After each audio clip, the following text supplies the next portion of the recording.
All right, I think I am live. Let me see if I've worked this out to be able to do this more quickly. To get this chat window up so that people are not waiting while I indulge my Luddism. And I have learned that I can pop my chat window out. And that is what I will now do. All right, John Miller in the house. I'll give it just a couple of moments so that people can show up.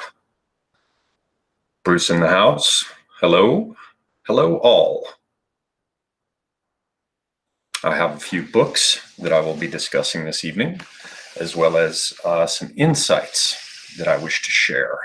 And I have some announcements that I will make. So, as I said, just give it a couple minutes so that folks can roll into the house. Doc Troxic, hello. EC2189, Kaku. And who else will be joining us this evening? As I said, ladies and gentlemen, I will be talking about some books, the things that I'm currently reading, some insights that I've put together, and I'll be taking questions at the end of this live stream. Aha, Subscribestar. I was going to bring up Subscribestar and GoFundMe.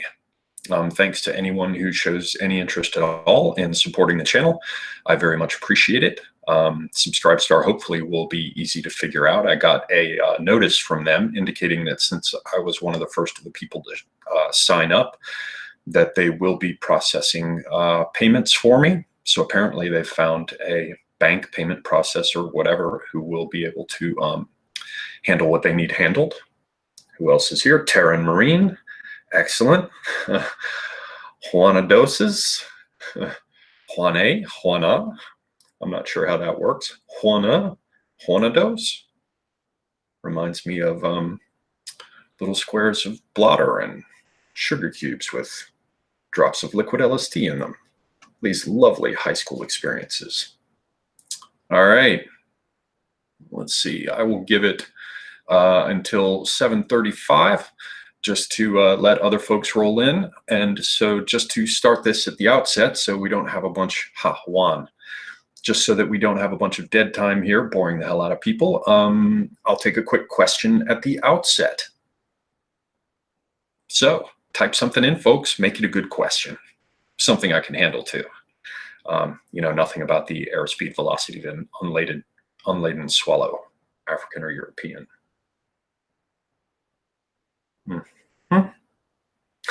Four-way window pane. No questions? Come now, we have 2 minutes to burn to allow people to come in. I might move this chat pop-up window over slightly. Again, ladies and gentlemen, forgive this dead time. It should be over in mere moments. Just want to give people time to roll in to the chat. Have I read Inside the ANC by Morgan Norval? This question from Doc Toxic. No, I have not, but I will take a look for it. I have all kinds of crap I have to read right now, so I can't promise anything. Am I now a member of the Dollar Shave Club? No, as you can clearly see, I have not been keeping up with my shaving. Will we be doing an episode on the Covington kids? Well, that remains to be seen. I've been trying to get in touch with Mr. Tim, and I have not been able to reach him. The last I heard, he was chilling and resting because the stroke recovery stuff was, kind of being a bear, as I understand it. But I have not heard from Tim in a few days, so I hope he is well. I trust he is well. So whether or not we'll do anything on the Covington kids depends on when I can get my next call scheduled with him. What's my favorite tobacco? I roll my own tobacco. I'm trying to reduce the number of cigarettes I smoke daily, but I use a little machine and the tubes, and I don't even remember the name of the type that I buy. It's kind of a medium tobacco, and I use a tube that allows air to go into the stream of smoke, so it's somewhat more like a light. Once upon a time when I was still smoking a pipe, I liked Balkan Sobrani, which was a rather heavy, dark tobacco from the Balkans, as the name indicates. All right, what's my favorite non-fiction book regarding the nature of good and evil. I don't know. I mean, good God, where to start? I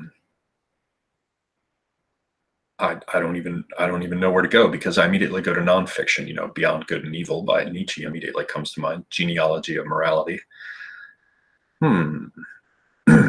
Did you sleep? I've got bags under my eyes. I always have bags under my eyes. I was born with bags under my eyes. It's where I store my venom. Should we update the saying, give them bread and circuses, to Bud Light and football? I prefer going with the old straight Latin, panem et circenses. It doesn't need to be updated. No, I did not smoke hash in Turkey. It's best not to play with any kinds of drugs when living abroad. It's generally best not to play with anything that's illegal. All right. So, yeah, we're a few minutes in.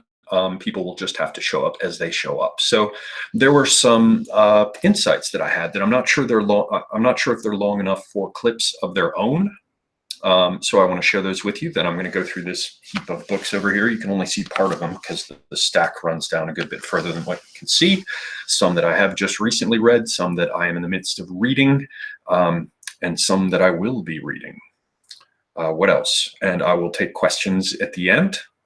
So you guys, if you have stuff you want to ask about, the opportunity will be there. What else? Subscribestar is apparently now up and running. So if you want to support the channel, that's one way. Another way is GoFundMe, which is available and seems to be working. Support is always appreciated. Another announcement, this Friday, let me just double check that date. I think it's the 25th. Yes, Friday the 25th at 4 p.m. I will be speaking with Jared from The Great Order and Jason over at No White Guilt. And the subject will be further thoughts on the house as a cultural technology. So if you found that topic interesting, you might want to head over to No White Guilt on Friday at 4 p.m. That's Friday the 25th. And there will be a whole lot more discussion on that topic available. So I guess that covers the initial opening whatnots. Hello to everyone who's coming in. White Ice TV, I see Chris C. Sunshine, and many others. Oni64, Thales of Miletus. That's a grand name. Always good to tap figures from the past. We've got Klaus Ebner, Joanna Noel, the Mistress of Braids. Welcome one and all. So insights. What have I been thinking about lately that's not quite big enough for a clip of its own, but that I wish to mention? One of the things that has been very much on my mind is some of the problems with multiculturalism. And I just did a tweet about this recently, and I realized that after I put it up, it's kind of all over the place. If you don't know the context where I was starting from, the tweet might be almost incomprehensible. But I figured I would explain it here. And it is the way in which things get lost in translation, so to speak. Excuse me. I have a frog in my throat. A god of chaos. Keck. Okay. Many things get lost in translation when you're dealing with communication between cultures. And what is multiculturalism other than any number of cultures being jammed together, cheek by jowl? And there are a number of ways that this can be illustrated. I'm going to start with an example that has to do with terminology, but I want to expand it so that you can see how this really can cause all kinds of problems and open the gates to subversion. Okay, so we start with an example. There was something going on in California with some Republican who's a Muslim, as I understand it, who'd been running for office and apparently was catching all kinds of flack because he's a Muslim. And this, led to all kinds of back and forth. And, the rhino types in California are like, oh, it doesn't matter. It's no big deal. We accept everyone. All religions are welcome. And what they missed was this guy's name is Shahid. And if you don't know any Arabic, then obviously you're not going to know what the words mean. And names are important. So one guy, I think, maybe the one, I might be misremembering, but I think the guy who drove his car up onto the curb in that jogging area in New York and killed and maimed all those people, if I'm not mistaken, his first name was Saifullah. And you'll see them spelling it all kinds of ways in order to make it harder to get at the roots of what that name is really about. When I say them spelling it in different ways, I'm referring to journalists of one kind and another, often usually activists. Anyway, Saifullah means sword of Allah. So you get the name like sword of Allah, and you kind of think to yourself, I wonder if the people in that family had a really strong Muslim perspective, and maybe they feel that the Dar al-Islam, which in Arabic means the abode of peace, which means the territory controlled by Islam, perhaps they think, as all good Muslims do, since it's taught in the Quran and the Sunnah and the Hadith, perhaps they think that the Dar al-Islam should be expanded, taken out into the abode of war, called the Dar al-Harb. Well, if they felt that way, it would make perfect sense for them to name their son Sword of Allah. And then this guy named Sword of Allah drives his car up on the curb and kills a bunch of people. So anyway, coming back to this guy who's out there in California, his first name is Shahid. Not that most people are going to do it, but if you go and try to take a look, you'll see that Shahid translates as martyr. So far, so good. No big deal, right? Christians have martyrs, right? No big deal. Why would we take exception to some person of another religion being named martyr? Well, here's the rub, so to speak, what I'm trying to get at with the issues with multiculturalism and things that can be lost in translation. Well, we put down martyr. You know, we hear Shahid, we look in the little dictionary or we look it up online and it says martyr. Well, Christians have martyrs too. That's just straightforward stuff. But if you don't really know what's going on in that culture, and it's understandable when your country is just a mishmash of cultures all competing, well, then you don't know about the difference between a Muslim martyr and a Christian martyr. See, a Christian martyr is like somebody who got thrown into the arena with a bunch of lions and got eaten. So for a Christian, you know, you've got a martyr like, what is it, Saint Sebastian, I think, who's full of arrows. You know, Catherine, Saint Catherine with the wheels she was broken on. Christian martyrs are people who died for their faith, but they do it in a non-violent way. So when you say Muslim martyr, is it the same? No, because a Shahid is specifically someone who died in battle promoting Islam. So it seems like martyr and martyr, right? Just two words. They mean the same thing, don't they? No, they don't at all. A Christian martyr is someone who peacefully, without resisting, holds to their faith to the point that they're willing to die rather than renounce it. A Muslim Shahid is someone who was killed in the process of killing other people because they're not Muslims and won't convert. So in the case of a Christian martyr, it's someone who's willing to die for their faith to passively bear witness to the glory of God, or, you know, whatever fashion they might explain it. In the case of a Muslim, it's something rather different. So coming all the way back around to this first point of divergence, you know, it kind of raises some questions when the guy being elected to office is called martyr for the faith, but a martyr who lost his life in the act of war, bringing war to the Dar al-Harb, the abode of war, in order to extend the abode of peace. So we can see a lost in translation there. And that's just an example taken specifically from a word. Well, are there other ways that this kind of disconnect can occur, where we think we're talking about one thing, the other people are perfectly happy to allow us to keep thinking that we're talking about that one thing, when in fact we're not? And I'll give you an example from Islam, and I'll give you an example from communism. Now, with the example from Islam, I should also point out, you know, everybody talks about taqiyya. Taqiyya is just one of the permissible forms of dissimulation that Muslims are allowed to operate under. Taqiyya is the idea that when your life is threatened, you are permitted to say just about whatever you want. You can lie in order to protect yourself, your faith, and fellow believers. Now, that's just one kind of dissimulation permissible under Islam. Another one is called tawriya, and yet another one is called kitman. Now, I can't remember which is which, so forgive me. You can look it up and you'll find it. Just do a search for taqiyya and also include the word kitman, K-I-T-H-M-A-N. But one of those, I think it's tawriya, but I'm not positive, is where you're permitted to say something that can be taken in multiple ways, and you mean it one way. You know that the person will take it another way, but you're allowed to say it that way because it's their fault if they chose the wrong one of the options for what this thing could mean. So that's another thing to bear in mind when we're talking about these cultural disconnects, these issues with translation. So I said I'd give you a communist example and a Muslim one.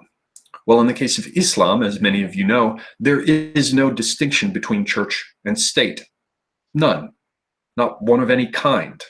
Now, there are different interpretations of Sharia depending on your school of jurisprudence. You know, if you're Salafist, Wahhabite, and there are other ones, I think, I want to say Hanafi and Hanbali, but I've probably got the words all confused in my mind. But the reason you have these different schools of Islam is because these schools are schools of jurisprudence. So the way Islam breaks out is how the codes of laws developed. And they have certain fundamental features that are all the same, like the focus on absolute unity, which they call tawhid, tawhid. This is the idea that everything must be united, and anything that divides that unity that should be present under God, the peace, but the peace that comes from submission. Salam does not mean peace. It means submission and obedience. It secondarily means peace, in the sense that if you're a good Muslim, then you will have a peaceful life because you will not anger God, because you will not violate God's commands. So you've got schools of jurisprudence that form the divisions, the major divisions within Islam, other than the central ones between Shia and Sunni. And that has to do with whether or not you think that the government of the community should come from the caliph, who is chosen in some fashion, or if it should go through Muhammad's bloodline, through his daughter Fatima, who married Ali. And that bloodline, Hassan and Hussein, that leads to Shiism. But the schools of jurisprudence are how they divide it, which tells you right at the outset that the religion is the state. It is a theocracy. The state is the religion. Okay, so we're coming back to our idea about lost in translation. And forgive me, guys, I see the comments going in the background. The issue is that if I'm going to follow my train of thought, I can't look over there because I'm immediately going to become distracted. But in the case of Islam, you have no division between church and state. Now, when we talk about this lost in translation thing, here is the Muslim example. What happens when a religion comes in, masquerades as only being a religion, whether that's active or passive, whether it's taqiyya or tawriya, where it could mean a couple things and you're perfectly happy to let the gyavr, the kafir, believe whatever it is that's most convenient. It doesn't really matter. The point is that they come in and they ask for religious protections in the West. And because we, in our culture, are aware of, have instituted a division between the church and state, when we hear about Islam and the government, we think about two things. It's like you hold up this, you've got two fingers up, right? Because they're clearly two things, according to us. But for Muslims, they're holding up one finger, because there's only one thing there that they see. There's absolute unity. The one sin that cannot be forgiven in Islam is called shirk. And this sin is, they call it polytheism, but it doesn't mean that you have many gods. It means that you place anything beside, next to, or anywhere near God. And that includes any state form of government. So This is the point I'm trying to get across. You know, they say Shahid, we think, oh, it means martyr. And we both go, yes, it means martyr, except those are two very different martyrs. In the case of this example with church and state, we conceive of them as different. So the Muslims arrive, they say, we must have protection against the government for our religion. We deserve protection because we've got freedom of worship here. We've got freedom of religion. And yet, because they see no distinction there, that just becomes a mechanism for them to burrow deeper, arguably, and to subvert state institutions because they wish to replace them. We say, well, we'll let you have freedom of religion, but this part over here, that's the state, is distinct. Well, they don't recognize that distinction. Now, they're perfectly happy to let you think that they recognize that distinction, but that makes no matter. Now, I'll give you a second example of this lost in translation kind of thing. And this came to my mind because I was looking at an article. It was, I think it was in The Guardian, but it was something with the headline or under the banner of The Observer. I don't know if it's an opinion piece or something that just gets done on the weekend, but anyway, you can find it if you want to.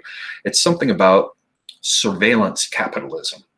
And I was looking at this thing and it's all about, you know, capitalism. I'm like, wow, we do have a surveillance thing going on with all our digital devices. I mean, the phone you carry with you has, you know, cameras on both sides, ever more sensitive microphones that can, you know, hear you belch from across the room.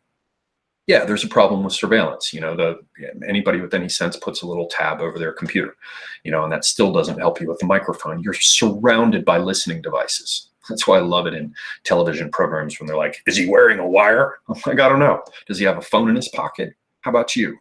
You know? So yeah, there's an issue with surveillance, but it was interesting to me to see this thing in The Guardian about surveillance capitalism. Why would it be capitalism? Well, that's an interesting thing. As you go forward with commies, socialists, utopians, whatever you want to call them, they too are in a situation where they see one thing where we see two. We see the government and commerce and business as these two separate things. But is that really the case for commies? Take a look at China. You know, they move undercover, like with Huawei or whatever the fuck you want to call it, you know, under cover of protections that business, that trade, that merchants, that commerce gets when they come to the West. Oh, it's just a company. Well, yeah, they're perfectly happy to allow us to continue to imagine that it's just a company. But the fact is, there is no distinction for them between companies and government. It's all one big animal. And that works out really nicely for them, because when the beast that is half government, half business, and you can't even say that because the two aspects interpenetrate so thoroughly, when that beast lets slip some aspect of the panopticon. What's that from my poem? I recommend you all check out my poem called The Church of State. It's a damn good poem. Damn good poem. And I wouldn't say that about all my poems, but I labored over that motherfucker. Every syllable is in place. Anyway, in that I mentioned the panopticon has grown fat with the facts of its own networked apotheosis, and still Leviathan lists, fly blown with ism and ist, taking us down as it goes. With the socialist business state creature, and these aspects can never be separated, they really see it as one thing. And you see how useful it is for them? There gets to be a problem with where corporations and the government work together, like with Google, for example, and state powers within the government, as we saw recently with the 2016 elections. Well, if it's apparently a problem with the government and you want to defuse that, then you just point over here and say, oh no, it's business, it's surveillance capitalism, right? But if it's a problem with business, the business can turn around and say, no, it's a problem over here, it's with the state. Because we're still imagining there are two fingers, two objects. It's like, do you see two fingers or one? We see two. They see just one. So this is something that we need to be aware of. When you're dealing with a religion that's explicitly a religion like Islam that doesn't recognize any distinction between a religion and state, or when you're dealing with a religion that pretends to be secular, that pretends not to be a religion, that also sees no distinction between two things, in this case, the business and the state, as China is such a glorious example, of which China is such a glorious example, then you have all kinds of opportunities for slips betwixt the cup and the lip. So that's something I'm thinking about. It's something we should be aware of. You know, there are texts and subtexts to these conversations, and there are many ways in which they can step right out and tell you what they're actually doing, and you'll miss it because where you see two fingers, they see one. Okay, another thing that I wanted to mention, this was just a little insight that I had with online over on Twitter. Let me see if I can pull this thread up. John Mark has a Twitter account. I've been looking at more and more of this stuff. I don't agree with him on everything, but I agree with him on many important things. And he's doing a very good job of saying things in a way that is accessible to a lot of people. Quite clearly accessible to more people than a lot of the things I discuss, as reflected by his following. So anyway, I like a lot of what he's doing, so I wrote this over on Twitter. In a recently posted video, John Mark accurately discusses parallels between left and mother psychology. That mothers want to see all their children succeed and emotionally resist any suggestion that some might be superior to others. This is accurate in its general outlines. That's what I wrote, and I stand by it. Then I wrote, but a higher resolution is possible. That, to swipe a term from Jordan Peterson that I think is actually an excellent one, you know, low resolution versus high resolution thinking.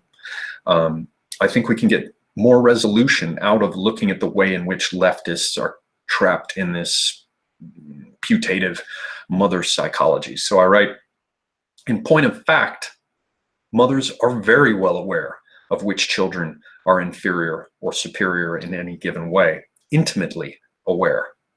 They're intensely sensitive to it.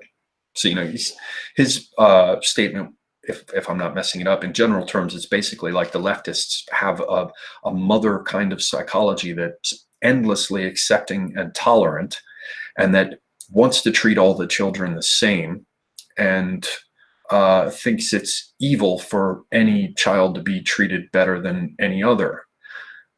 But though he didn't say one way or another, the question that's left hanging there is, are they lying to themselves? Can they see it?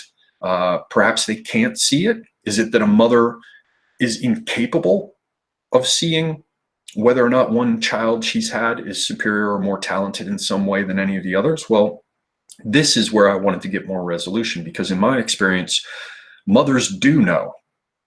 They're intensely sensitive, as I said, to these differences between their children. So the fact that they are unwilling to discuss or acknowledge or recognize those differences doesn't point to the fact that they don't know that they're there. Quite the contrary. For any mother, and I would imagine it's the same for any parent, but particularly so for any mother, that child is an extension of them. That child came out of the woman's body, and you put food in one end and shit falls out the bottom and it just keeps getting bigger. That mother knows everything about that child, everything.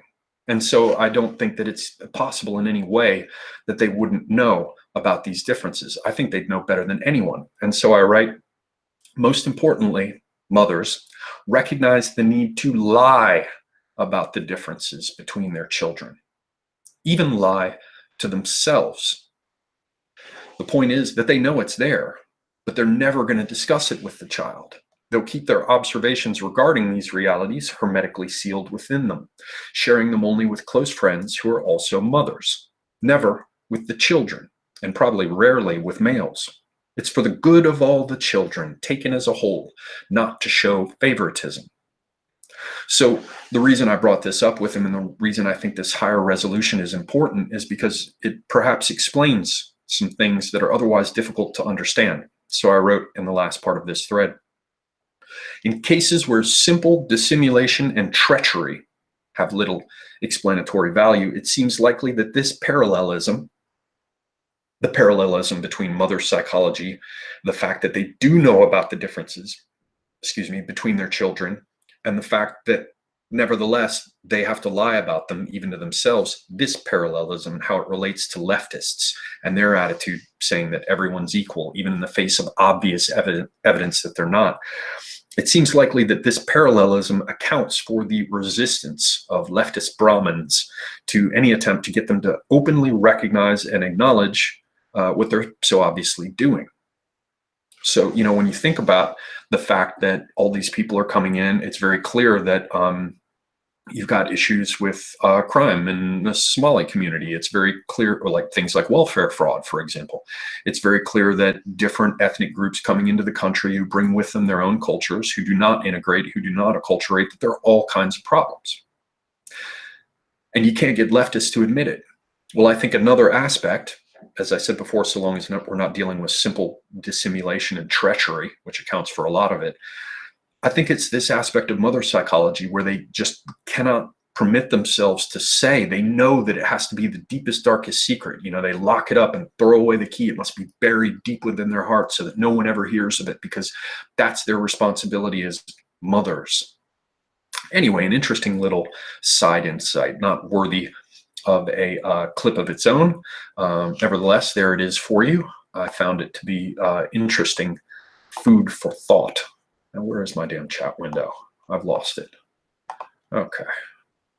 Sorry, let me just clear all these windows out of the way so I can see what you jackals and hyenas have been making noises about in the background. Yeah, those are the insights that I wanted to share. The first ones I had. I will jump over here to my list of books and go through some of those in a minute and take questions, but let me just scroll through here to take a look at what's been going on in the background. Good God, you guys are busy.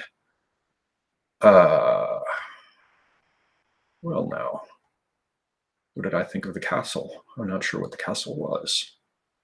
I saw a documentary about a tribe of Muslims that walks on all fours. That was a Turkish family that has some sort of congenital neurological problem.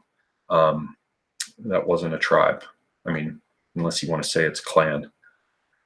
Zoroastrian and Taoism. God, you guys are busy here in the background. Is there some sort of problem going on here with people talking about Gitmo? Good Lord. There's just all kinds of people. Maitre Mark in the house. Hello, sir. It's always good to have a swordsman in the chat, and I do mean that. All right. What else do we have here? Water Penny in the house. Yo. What else do we have? All right, it doesn't look like there is anything more that's jumping out as a big question. I just wanted to see if there was anything pressing. And it does not look like there is. In any case, I will jump back through this and take a look when we get to the question time. I don't want to have a big dead space in here because I'm sensitive to the fact that people, tune in and they just get to see me looking in the window. Okay. John Ski writes, oh shit, he's going to read the chat. Yeah, man, you're busted. All right. Let's see here. I am going to go through these books. This is really just to give you a window into the kind of things that I've been reading lately. Perhaps it will serve as an inspiration for you guys. There might be something in here that you are interested in reading. The ones I have read, I guess I can share a few thoughts on. And then there are a few that I have not yet finished. And then ones I haven't even started yet. Okay, this one I read recently. This is Blacklisted by History by M. Stanton Evans. This is basically the book about how Joseph McCarthy was right, that the government was riddled with commies and therefore probably is riddled with commies. Definitely required reading for anyone who wants to understand what we're dealing with here with the deep state. Excellent book and very well written, sober, plods forward with all kinds of documentation, references, and sources. It's got all kinds of great stuff in here for those of you who are interested. Like it will show original charts that were produced by the FBI in the 50s, showing how different groups of commie scumbags in government were related to one another. Very interesting book. I do recommend it. Blacklisted by History by M. Stanton Evans. Okay, another one I have read recently is Beyond Terror by Anne Marie Waters, who is the party leader for Britain. The book is interesting. For most of you, it's going to cover things that you're already well aware of. You know, it's the Islam's slow erosion of Western democracy. And I wouldn't say it's the best written book ever. One gets the impression that it's a number of different pieces that have sort of been put together over time. I mean, to be honest with you, it feels to me like she had a lot of good material that she had written up, and she wanted to produce a book, needed to produce a book, both to show her position, you know, so that there's something documented where she's coming from. You know, everybody, when they begin to run for office, they write a book for themselves, or they get, you know, somebody to ghostwrite it with them. I get the impression with her that she understood that she needed to get this book together and have it out there. And I think she also understood that this is a source of revenue, given that they don't have any real support. And so I quickly bought the book, because I can't donate to political campaigns in Britain. And probably a lot of you watching can't. But you can buy this book, which puts money in her coffers, which puts money in the coffers of a party that's actually trying to do something to deal with the bad situation that those in the UK are currently confronting. So it's not a bad book by any means. It just seems a little scattered, like she put the pieces together and got it out in a hurry. And as busy as she seems to me, to be, it makes perfect sense that it maybe didn't come out perfectly, and I don't blame her for it. You know, I myself have had to do, 10 things at once, and inevitably, some of what you're doing suffers the quality of it. Well, White Ice is taken off. See you later. Zed Dez asked, will the book be placed in the show notes? Yeah, that's a good idea. I hadn't even thought of it. About it, but I will list them. Yeah, I'll do that as soon as the live stream is ended. Okay, another one that I have been reading, and this was part of research for a client, but a right-wing friend of mine who lives up in the DC area was visiting, and he was reading this, and I was talking about having to understand things that are going on technologically, and he threw this book in front of me. This is called Life After Google. This is George Gilder. Life After Google, The Fall of Big Data and the Rise of the Blockchain Economy. Well, this book is very interesting. I mean, I'm not really familiar with things like, Bitcoin and Ether and all that stuff that's currently going on, smart contracts and all the rest. This book is a pretty good introduction to all of that for those of you who are like me, who need a place to start. Those of you who are up on the tech stuff, this might be a little slow for you. A little, it's going to be covering ground that you're probably well familiar with. But what's interesting about it is it exposed to me just how much Peter Thiel is trying to do things with technology and with startups and with idea incubators. He's apparently been very, very busy with it. And it's probably therefore no surprise that his name appears on the back of the book as one of the blurbs. Google's algorithms assume the world's future is nothing more than the next moment in a random process. George Gilder shows how deep this assumption goes, what motivates people to make it, and why it's wrong. The future depends on human action.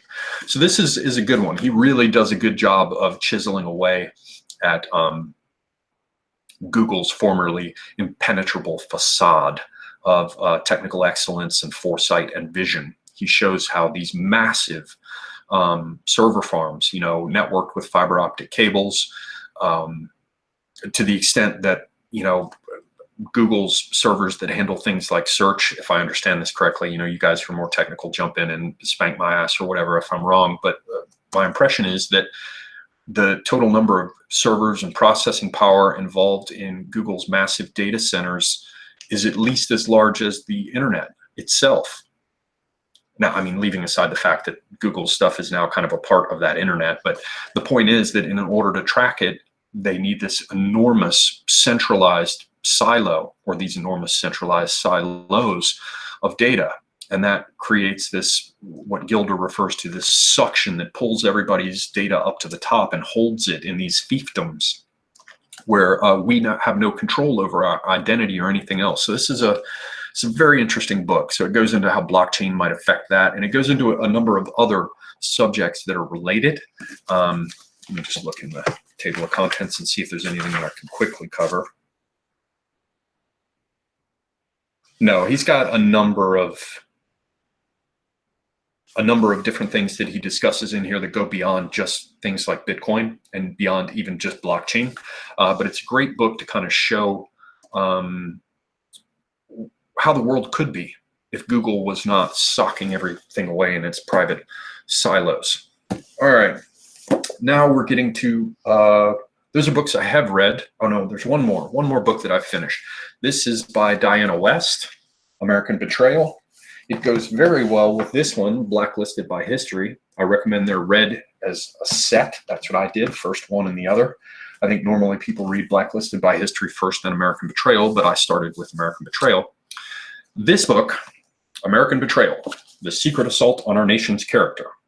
She pretty much shows that from the 1930s onwards, FDR and these kind of people in the government have been pushing hard to support communism, to extend communism, not just in terms of propping up Stalin against the Third Reich, but even immediately after World War II in pushing to be sure that China would end up being communist. I mean, it's really, you kind of have to sit there and go, oh man, I thought it was bad, but this is just bad. Like, we're shipping all kinds of stuff that can be used for processing uranium to the Soviets. I mean, we were shipping whole factories to them under the Lend-Lease thing. You know, when we think about Lend-Lease today, we think about stuff that went across the Atlantic to the UK to support them in their war effort, you know, during the battle for Britain, you know, the subs are sinking all the shipping and everything. No. Lend-Lease. We were pouring the resources of our nation, you know, where you got, you know, Rosie the Riveter and stuff, and, you know, we can do it, and all these posters of the women and how everybody entered the workforce, and we just had this massive explosion of industrial efforts. All that poured into propping up the Soviet Union, and not just propping it up, but carrying it forward. We delivered whole airplanes, whole factories, you know, hundreds of thousands of trucks. I mean, not just weapons and boots and blankets and radios, and it's appalling. It's really appalling. And what's more appalling about it, American Betrayal, Diana West, get it, read it. But what's more appalling about it is that many people don't know that we destroyed the UK. Our Lend-Lease program and their warfighting efforts bankrupted them. Absolutely just smashed the shit out of the United Kingdom and trying to pay it back. I mean, they had to do things like, you know, our big military base in the Indian Ocean, Diego Garcia, and many other bases that we took over around the world. Those used to be British possessions, but we took them because the Brits couldn't pay back what we'd lent them. But now hold that thought. We would bankrupt our ally and take all kinds of things in trade that basically chisel away their world power. And I'm not upset about that. You know what? The UK, they burned the White House in what, 1812, 1813, 14, somewhere in there. You know, the Brits only recently became, you know, the people with whom we have a special relationship. You know, they used to be the people who we were tyrannically oppressed by, and we had to fight our way out from under. I'm not saying I don't see them as allies now. To my friends in the UK, I certainly do. But we screwed over our ally from the First and Second World War in the sense that we lent them all this stuff, and then we, you know, basically cleaned out the piggy bank, you know, emptied the kitty in order to recoup some of our losses. And yet when you realize that out of all that Lend-Lease shit, money and material, all that stuff that was sent abroad, most of it was sent to the Soviet Union to prop them up. And then we bankrupt our ally, trying to squeeze, you know, some return out of them for it. Did we get any return out of Stalin, who we propped up. And then, we've got all these people in our government. I mean, Alger Hiss is just, Lachlan Curry. These are just some of the most obvious examples. We're absolutely riddled with crypto commies, crypto utopians. We're full up to the gills with them to this day. And only because so much time has passed can you see in American Betrayal and Blacklisted by History, you can kind of get to the bottom of some of the stuff that was going on. But believe you me, it seems likely that this kind of crap is going on today, very much so, only more so. So that's those are books that I have read just recently that were part of my reading. This is one I got, and goddamn, they just fucking charged an arm and a leg for this thing. I think I had to spend $70 for this, and I've been slapping myself about it. And that's cheap because I got it in paperback. I saw it ages ago in hardback and just stupidly did not pick it up. It was in this used bookstore. And I was just saying, oh, I'll get it later. I don't need to get it now. It was like $14 or something. Now I had to spend like $80 to get it in paperback. But it's by Oxford, and it's Ancestor Masks and Aristocratic Power in Roman Culture. And some of you guys heard me talk about the imagines, the images of the ancestors that are put in the atrium of the Roman home. If you were of high enough rank, senatorial rank, the higher magistracies, praetors, consuls, and the rest. I don't think aediles were included. But anyway, this book is where that information is coming from. It's a little bit dry. It's very much academic, which you'd expect from a enormously expensive, specialized academic book from Oxford, but fascinating nonetheless. This book is it's very, very interesting. If you want to get a sense of how the lineage of a family is extended across time and shapes people's attitudes, the display of family power, the recognition and remembrance of ancestors. It's a great book. Not done yet. It's got a little ways to go. It gets, sometimes with these books, I set them aside. That's what's going on over here with Icon, another one I'm still trying to finish reading. This is by Moshe Barash. He's an Israeli academic. I think he's in Israel. If he's not, he's Jewish. He's done a number of great books. One of them is Giotto in the Language of Gesture, and he goes into the way in which certain hand gestures appear in things like medieval manuscripts and how this was a way of communicating. This book, however, Icon, is, as it says, studies in the history of an idea. I've been looking at the thing of leftists overturning statues, the communist programs of ripping down statues and memorials and monuments. And that quite naturally led me to think, wow, there's this thing called iconoclasm, right? We've dealt with that before, right? We've dealt with things like the Taliban blowing up Buddhist statues in Afghanistan, right? But I wanted to understand how it worked in the West. And, not being a Jay Dyer who's into, Eastern Christianity. I think he started with Western and then moved to Eastern, the Christian studies and cultural studies related to Christianity and movements in the religion and its doctrine, what's acceptable, what's not. That's one of my weaker areas. I mean, I've read a fair amount in it, so I probably know more about it than the guy on the street, but I've been trying to shore that up. So this one is interesting. It's called Icon, Studies in the History of an Idea. I'll let you look at the cover here while I read you something from the back. Over the centuries of European debate about the nature and status of images of God and sacred figures, debates that have often upset the established order and shaken societies to their core, an identifiable doctrine has emerged of the image in general and of the divine image in particular. In this fascinating work, Moshe Barash concentrates on historical arguments attacking and defending iconic representations in the early Christian world, from the period of late antiquity up to the great and classic defenses of images by St. John of Damascus and Theodore of Studion. Icon is a work that extends beyond the immediate concerns of religion, philosophy, aesthetics, history, and art to engage them all.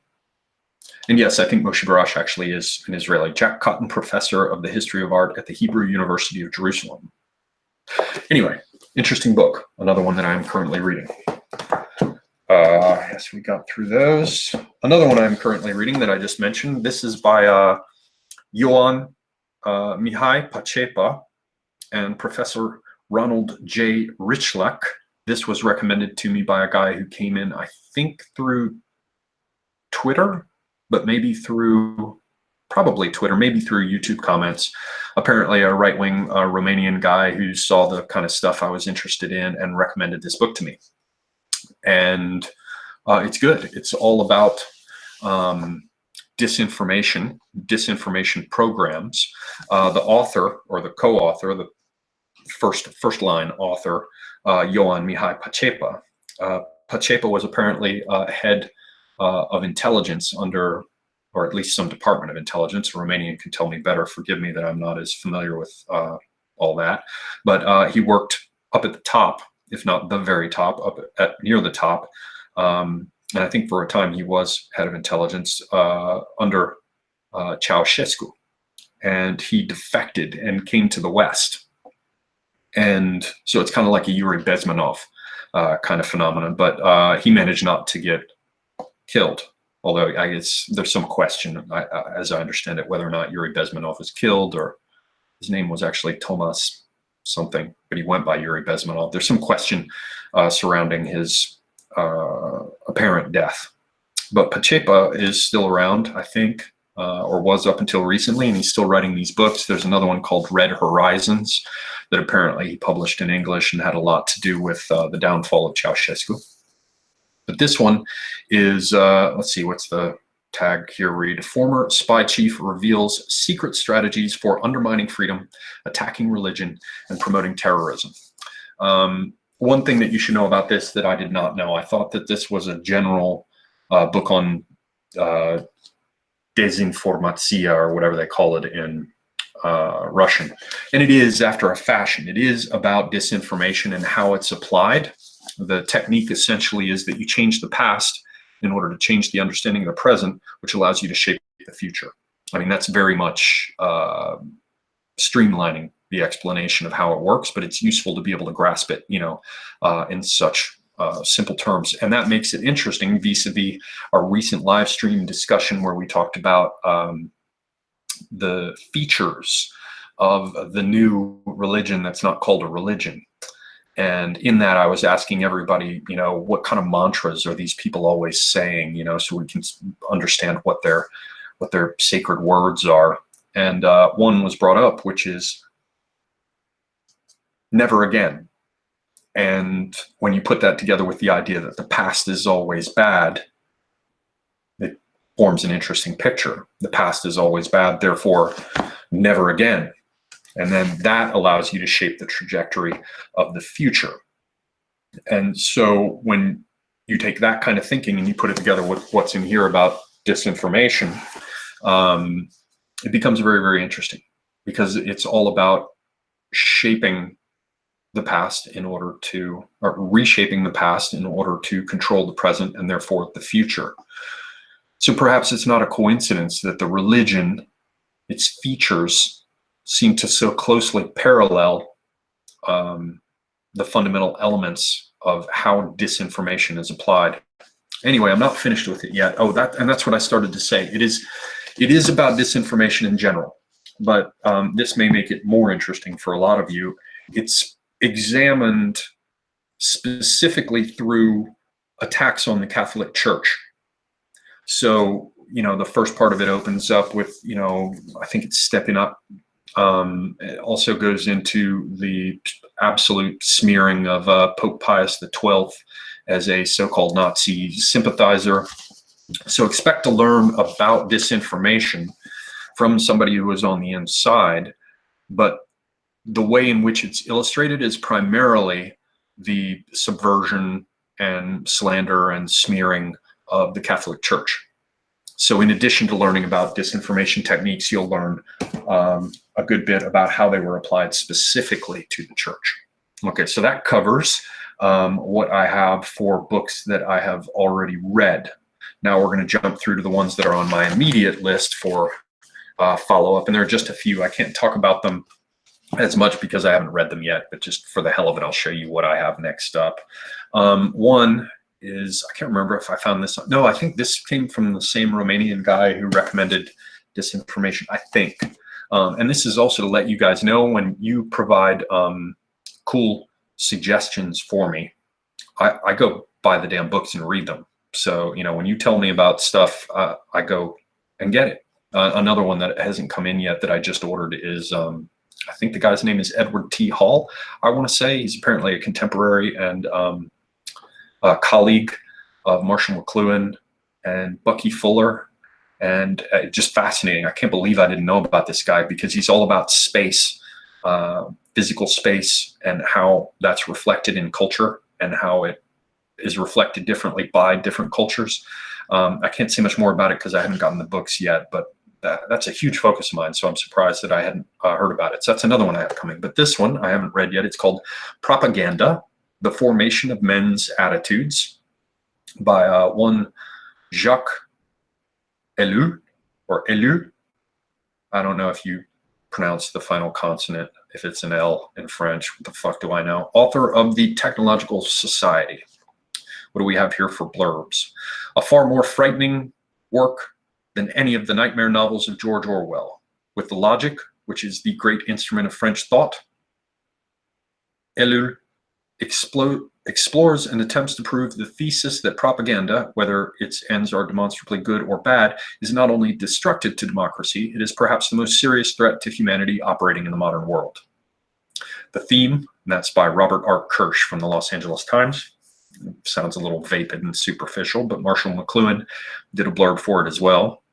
The medium is the message guy, one of the few interesting Canadian thinkers. There's also somebody named Benjamin, I think, who did stuff on archetypal patterns in literature. He's a Canadian who was interesting. So apparently they're out there. This, according to McLuhan, the theme of propaganda is quite simply that when our new technology encompasses any culture or society, the result is propaganda. Ellul has made many splendid contributions in this book. So I haven't read it yet. That's Propaganda. I'm looking forward to reading it soon. Okay, this is one I really want to read, and I just have not been able to get to it, and it's pissing me off because if I were not busy, if I were not bothered, this would be the one I'd be really digging into right now. I did a clip in the past that you guys can find on one of the channels. It's either Safer Space or it's Safer Space or Semiagog. It's either BitChute or YouTube. I don't know which. Somebody's in the comments section and go look and see if it's still up. But it's called Metis, M-E-T-I-S. And Metis is a Greek word that is craftiness, cunning, dissimulation, the ability to outthink and outmaneuver. So the absolute archetypal figure of someone possessed of this cunning is Odysseus. And of course, the sort of core archetypal example of it is the Trojan horse. But this book is called Cunning Intelligence in Greek Culture and Society. So you can probably imagine why I'm into this book. It's apparently all about metis in Greek culture. And I see that as being an archetypal aspect of cunning stratagems in war for Westerners. Now, I cannot yet speak for it because I haven't read it, but it's by Marcel Détienne and Jean-Pierre Vernant, translated from the French by Janet Lloyd.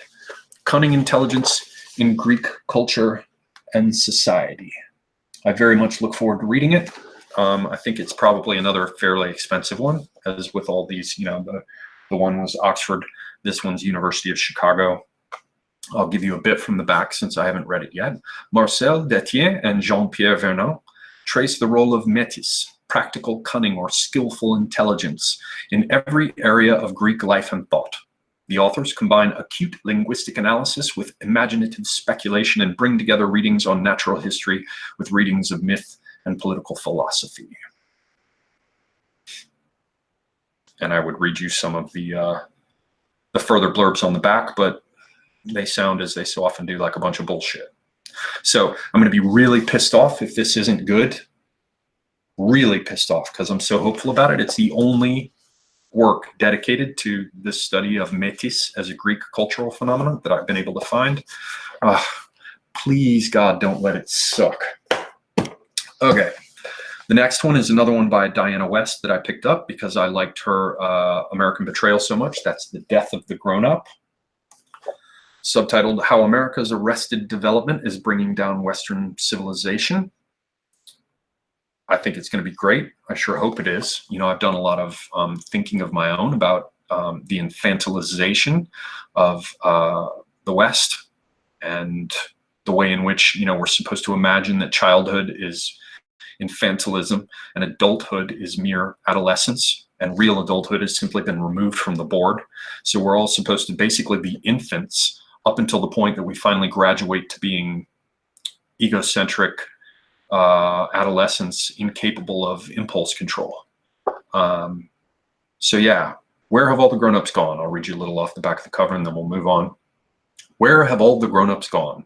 That is the provocative question that syndicated columnist Diana West asks as she looks at America today. What she finds in her search for the answer is disturbing. A place where it is difficult to tell the grown-ups from the kids. A landscape where moms who mosh and dads who call themselves dude can no longer set limits on their children. A population so committed to cultural relativism that it can't fight the onslaught of Islamization. A country that's forgotten how to tell right from wrong. Sounds pretty straightforward to me. I will look forward to reading it. The Death of the Grown-Up by Diana West. All right, almost done.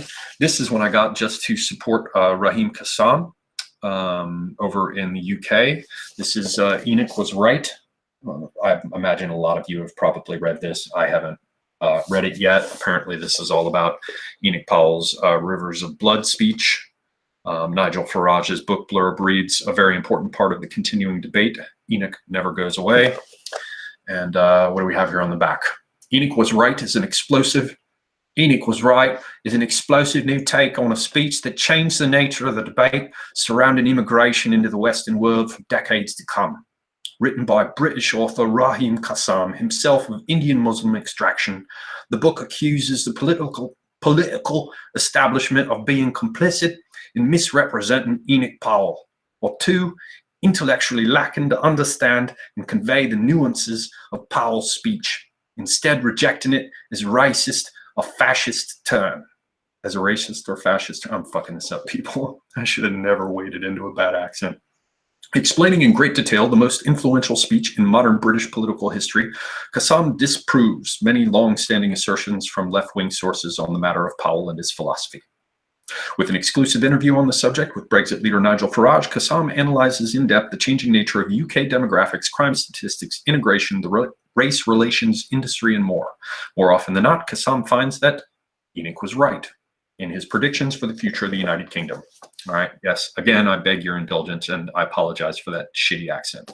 Enoch Was Right by Raheem Kassam. And now, ladies and gentlemen, we have the last book. When I was talking about all that business of the fact that communism, socialism, progressivism, all of this crap that we're facing is a new religion, I asked whether or not anybody could point me to thinkers who have tackled this. And somebody did, and I'm very grateful for it. Apparently, Mr. Eric Vogelin. And I picked up this. Happily, I found it used. This is from the collected works of Eric Vogelin, Volume 5. It's titled Modernity Without Restraint. The political, and it includes within it the formerly separate works, The Political Religions, The New Science of Politics, and Science, Politics, and Gnosticism. Edited with an introduction by Manfred Henningsen. Man, Manfred is such a great fucking name. I was dating a German chick and I was like, man, if we have kids, let's name him Manfred. And she was like, what are you talking about, Manfred? This is such a stupid name. I'm like, fuck, Manfred is a great name. Wow. Hell yes. Manfred. Manfred von Richthofen. Anyway, so Eric Vogelin. I have not yet read this, but I look forward to doing so. So that's what I have going on at the moment. Other than those, I think Edward T. Hall, again, if I'm not misremembering the names, those books are coming too. I ordered 3 of those. So I've got a bunch of shit to read. So that covers what I was talking about. Let's see here. Yeah, I always get that more Aussie than English. Yeah, I can never get that right. I have to go live. If I'm actually around a bunch of English people, I pick it up because I've got this mimic thing going. But obviously, I'm not having a good night. All right. I am now turning over to the questions. And so we will go back and forth. If you have any questions about the books or any questions that haven't been covered yet, or any thoughts or notions you wish to share regarding the insights I discussed at the opening of this discussion, now would be the time to cover it. So I guess we're heading into free-for-all territory. I do note straight out of the gate that Zed Des mentions collected works of Eric Vogelin can be found on archive.org. And the person who recommended them to me told me that I could find them there. I like books. I don't need more, but they're just, when they're important, I want to read them on paper. My eyesight is already getting fucked up from looking at these screens all the time. So yeah. All right. Waterpenny mentions Orwell. Who controls the past controls the future. Who controls the present controls the past. Yeah, I imagine that probably the early commies just rolled right in and studied him in order to mine what they could out of his insights to weaponize them and apply them to the West. Bruce Karras is asking about Red Lion, and no, you know what? I haven't. I'm going to make a note about that. I need to order that. Where's my little notes? Red Lion. I'll get it. I'll get it. Don't hate me. I heard it, and I will get it. All right. So, any books that I've deeply regretted reading? No. I mean, I guess when I was a kid, I thought for like a year that vegetarianism was cool when I was in high school. So I ate fish fillet sandwiches at McDonald's because I read Diet for a Small Planet or something like that. And I'd rather cut my cock off and feed it to a dog than read that kind of shit again. But no, for the most part, you start reading a bad book, you just put it down. It's like, before you get that far into it. All right. What are some overrated books? Oh, God. That's a good question. There are so many. Just about anything by Aleister Crowley. God, I'd have to give that some thought. Let me see if anything comes to mind while we're going through this. And yeah, we'll see. How much do I read? How fast? I don't read particularly quickly. I mean, and I'm only reading at night before I go to bed, unless it's something on screen. So I don't know. This Anne Marie Waters book is 2 or 3 nights before bed. I read. I think the last time I read anything from cover to cover quickly was there's a sci-fi book called Anathem, something like that. Can't remember who it is. Maybe Neil R. Stevenson. I don't know. I didn't like it much, but I read it because I was on a flight from here to Bangkok, I think, from the US to Bangkok, and it was like a 20-hour flight, and I finished that before we landed. So I read Anathem in 20 hours. I don't know. That's the only time I've done it cover to cover recently. Is Machiavelli overrated? No, but he's generally misunderstood. And Tim is always smacking me about the Head and Shoulders because all I've read is The Prince, and you have to read his other works, particularly on, I think it's called The Republic or something like that. The Prince was just one angle of what he was looking at. All right. What else do we have here, ladies and gentlemen? We have a book suggestion for the night from Zed Des, Thought Reform and the Psychology of Totalism by Robert J. Lifton. I've not read it, so I can't speak for it. All right. Voltaire. I've read quite a bit. I've read, yes, certainly Candide. And that other one that starts with a Z, Zadig, I think. And I've read a number of his essays. Voltaire's great. What is this thing called love for which I've received 1 kiss and 100 kicks in the ass? All right, let's see.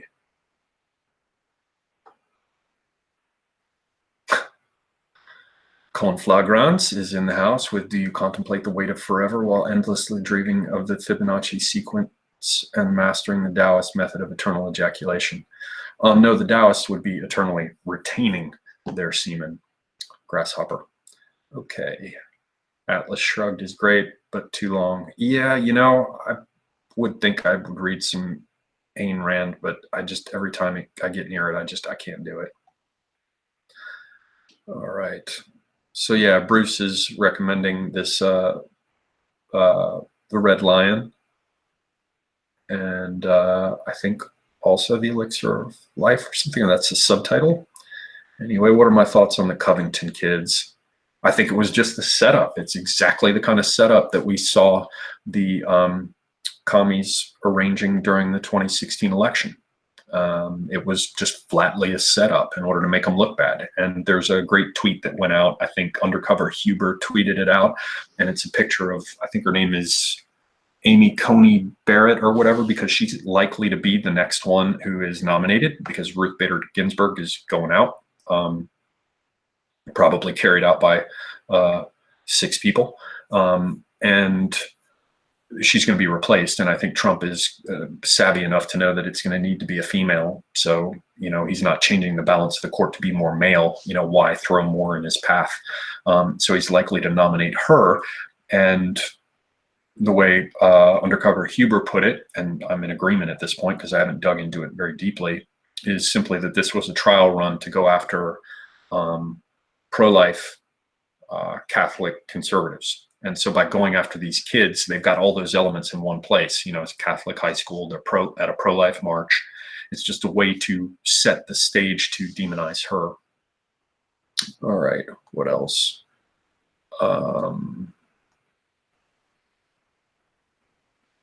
Neil Stevenson is great futurism, speculism. Yeah, I can read him, whereas that guy who did American Gods with like Arabs being butt fucked by jinn, Neil Gaiman, he just makes me want to puke. My problem is that I grew up with science fiction and fantasy that had violence. Like I grew up reading Robert E. Howard and Conan books, or I'd read Michael Moorcock, Elric and all this kind of shit where, people are being killed with black sorceress blades that moan and suck their souls out, or sorcerers, you're talking to Mirclaw, Lord of Cats, or Conan and Juma, with muscles of steel, spring, and whalebone, and then you read somebody like Neil Gaiman, and it's just like, this is just silly faggotry. Is anybody going to get killed with a sword? Or am I going to sit here forever with this like endless, like, I'm not going to go there. I'm just about to get too vulgar. I don't like it, most of it. Neil Stevenson isn't bad like that, but there's never a fight. There's never any heroic, epic anything. He does a good job with sort of explaining, or I shouldn't say explaining, with outlining the world you're in, and it's got detail and it's interesting, and he's got characters with depth, and he entertains a lot of interesting thoughts, but no one gets their skull cloven down to the teeth with a broadsword. So it's like, why read it? Okay.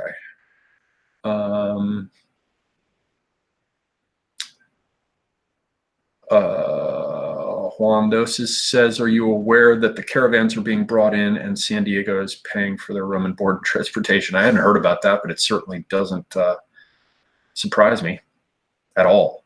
I mean, not even at all. Have I read anti-Semitism throughout the ages? No, I have not. John Ski says, burn your books. Alexandra Cortez says the world is going to end in 12 years. Yeah. Louis the, God, it could take me forever to read Roman numerals. 17th, 15th, 16th, 17th. Oh, I get it. There was only 16th was the last one, right? I'm currently reading one of the 28th by G.A. Henty. That's the extent of my literary involvement. I do not know that book. Wow, yeah, man, all these books. If the zombie apocalypse comes, I'm going to be able to, heat my wood stove for like a year. All I need to do is get a wood stove. Okay. Let me see here. Crom. Yes. Crom. And if you do not hear me, Crom, then to hell with you. All right. I can do a Arnold Schwarzenegger accent better than an English one. All right. Canticle for Leibowitz. Yes, I've read that. And you know what? It totally, the anthem thing seemed like a redo of Canticle for Leibowitz. Starship Troopers by Heinlein. Yes, I've read it. Orc Cortez. I like that. Good. Orc Cortez. I've told people before, Orcish apparently was J.R. Tolkien's way of transposing Turks and Turkish into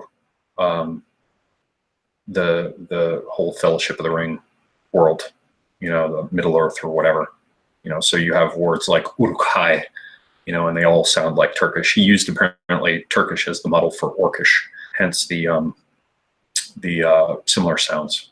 Read book by Carl Jung. Yes, I have a copy. I haven't read it yet. And I lent out a bunch of my Jung and Erich Neumann to Tim because his library is actually in boxes somewhere else, some of which are with me, but not those. So I lent him all my Jung stuff. But he actually gave me, you know, right when it came out, it was a princely gift. I think I've mentioned it before. He gave me a copy of the Red Book, you know, massive hardback. It's around here somewhere. I don't know. I have to read it still. Yes. Okay, people. Where's Wally? Fuck off.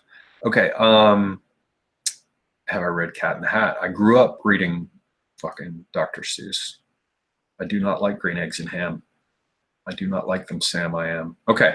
So the thing is that it's not just going to be you guys who are here now for the live chat. It will be people who will drop in later. And so being sensitive to them as well as to everybody who's not just flinging shit in the comments section. Can you guys throw me some real questions that we can chew on? If so, then we can run this a little longer. If not, I still have to work out. And I also, you know, I'm fighting this desire to smoke. All right, Ted Kaczynski's manifesto. No, I did not read it. I see Muslims who look and sound like orcs. All right. Oh, wow. The current pretender to the French throne is Louis the 20th. Who knew? I had no idea. See how ignorant I am? Okay, people. Surely someone in here has some questions. Dems take a deal or not? Yeah. I don't. Yes, I did read Stranger in a Strange Land, and yes, I did grok it.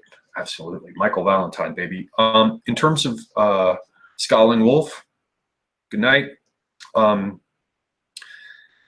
did look at this business of the Dems and the deal, and, you know, I'm not sure how that's going to go. I threw a tweet out about it. My impression is that Trump is going to push it up to a breaking point, and then he's going to move. I keep seeing this imagery of, like, you know, when you've got a tug of war and people are on both sides and they're pulling like crazy and one side just lets go. Or, you know, if you want to reverse it when you're in a push fight, you know, like when you're fighting near the school buses as a teenager or whatever, and, you know, everybody's pushing each other and they're shoving, but then one guy just releases and lets the person go flying. That's the sense I get of what he's going to do in terms of the tension that is being created. I think he's going to have to change his position. Right when it looks like they're about to come to a resolution, I think he's not going to win with the rest of the public. Basically, here's what I'm saying. If Trump pushes it to the point where the Dems have to cave and they have to accept the deal, then he's going to seem to be an abusive tyrant. And that's not going to matter to people who already support him. That's fine. We'll all be like, yeah, fuck them. You know, fuck them and the horse they rode in on. Who gives a shit? However, he's got his eyes on 2020, and that means that he's got to milk the maximum negative perception towards the Democrats that he can out of this. And so I think what's going to happen is he's going to let them push it for as long as possible, making it look terrible, you know, getting them to carry the weight or to get, smeared with shit by all of this. And then I expect something like letting go of the rope in the tug of war, something like that. Now, whether it means he's simply going to step around and say, look, I tried everything under the sun. You forced me to do an executive order in order to get these people back to work or whatever. I don't know what way he's going to do it. He could quite conceivably sidestep all of this in a way that none of us have yet seen. Another thing that's occurring to me, maybe somebody can tell me in the chat here. Actually, I'm very interested in whether or not anybody knows whether the things that the Senate and House can do are in any way limited by the fact that the government is shut down. I'm not really clear on that. It looks like, legislation has been drawn up, that it's in session or whatever. But I'm very interested to find out whether there are any things that can't be done now legislatively because the government is shut down, in which case we're all over here looking at the wall and the shutdown when in fact Trump has done this whole thing in order to just stop Congress from being able to do things for a little while to wait for some other piece to fall into place, if that makes any sense. Okay, what do we have over here? Trump needs to break the Dems. They are breaking themselves. Yes, I agree, Faith Ale. They are. And the thing is to basically let it go on long enough that they're just more and more fucked. All right.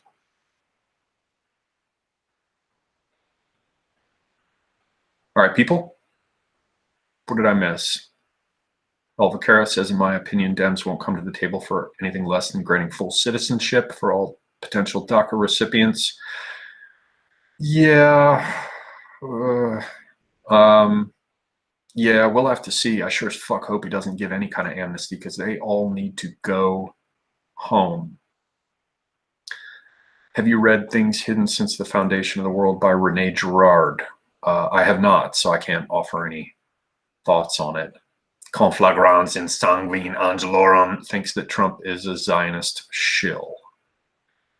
He may have a facet of Zionist shillery, but even if that's the case, and I'm not entirely sure about it, he's certainly not getting in their way right now. But he's got his eyes on the 2020 election because he needs an 8-year run. So I'm not sure about that. I'm really not sure about that. Wendigo Crow says, glad you gave up smoking. I haven't yet, but I am down to 10 cigarettes a day from 30. So that's a difference. I keep aiming for 5 and I can't get there. I think I need about 10 is the minimum. Okay. What was I saying earlier about Yuri Bezmenov and disinformation? Oh, I was just saying that unlike Pachepa here, who seems to be alive, or at least was alive up until recently, it seems that Yuri Bezmenov got waxed, or apparently he died of a heart attack or something. It's rather odd, or maybe he just disappeared into the woodwork again. But I'm just trying to say that Pachepa apparently has avoided retaliation, whereas it's at least possible, given what you hear through the grapevine, so to speak, that Yuri Bezmenov got what the commies probably felt was coming to him. Out of all my books, which one really challenged my perspective? That's from Amanda Anderson. I remember that Nietzsche hit me like a ton of bricks because I hadn't read him. I didn't get into it at all. And I was in my first half of my 30s, 30, 35, right in there. And I remember I started with Beyond Good and Evil or Genealogy of Morality, one or the other of them. And I couldn't put it down. I think there's still a few of Nietzsche's books that I haven't read. Like I never read The Birth of Tragedy, and I never read Thus Spake Zarathustra. But everything else, I just sucked it up like a vacuum cleaner. It was like, oh my God, who is this dude? This totally fits. So I don't know that it challenged my perspective, but it just came in and you take the Overton window. There's a redneck trick for breaking into houses where they put a car jack in a door frame and you just jack it open until the bolt no longer closes. That's sort of what Nietzsche did to my Overton window. Otherwise, probably He Who Knows Himself Knows His Lord by Ibn al-Arabi. a Muslim mystic from the 12th century, I think, kind of slapped the shit out of me. All right, what else? You got a good one here from Fiend J. What are examples in other cultures appreciating métis? I guess by that, to rephrase it, are there other cultures who do the same sort of thing? And I guess the answer is yes, absolutely. Everybody who wants to survive in any way indulges in dissimulation. I mean, if you want to look at it in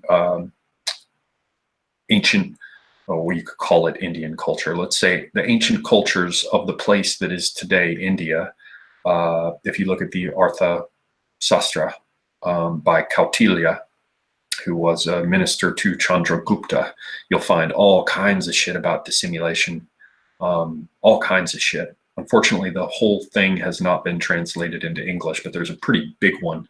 I had one called Essentials of Indian Statecraft that was like this, and it was just some of the shit. And then there's one more recent, I think it's a penguin, and it's, you know, about yay thick. And it has a whole shitload from the Arthashastra, Shastra, I don't remember.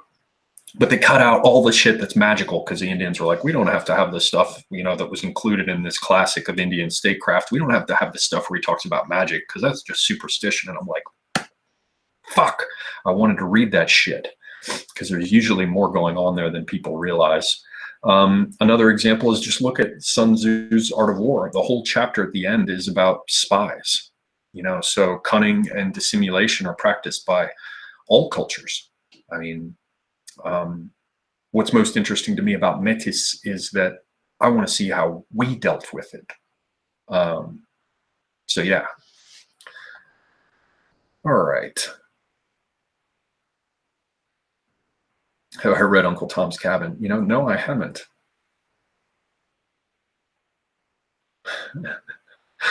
Chris C. Sunshine says it's 2 a.m. I guess you're in the UK. You'd be drinking tea at this hour. Man, I'm going to have a discussion sometime with a bunch of Brits about the different types of tea they drink, because that is all I can drink now.